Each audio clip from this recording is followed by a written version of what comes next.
Samantala, nakaantabay na si Senador Juan Ponce Enrile sa ilalabas na resolusyon ng Sandigan Bayan sa kanyang kasong plunder at graft kaugnay ng PDAP scam.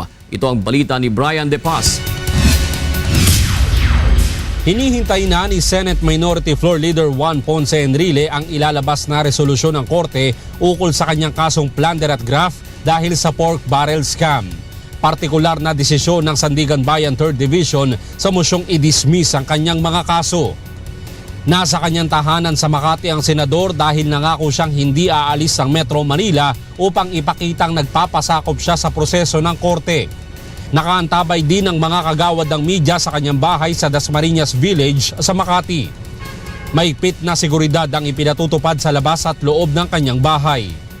Ayon naman kay Vice President Jejomar Binay, isa sa lider ng oposisyon at kasama ni Senador Enrile sa pagbuo sa United Nationalist Alliance, hindi dapat political pressure ang manaig sa PDAP scam case kundi ang rule of law. Ando na yan, nasa husgado na yan. Babang anuhin natin yan. Di panoorin na lang natin kung paano magiging desisyon.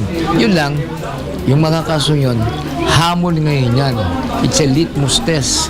Yung professionalism at saka tamang mga desisyon.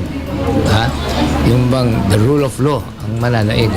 Hindi ba yung political pressure, reprisal, whatever. Yung mga desisyon batay sa ebidensya. Brian De Paz, UNTV News Worldwide.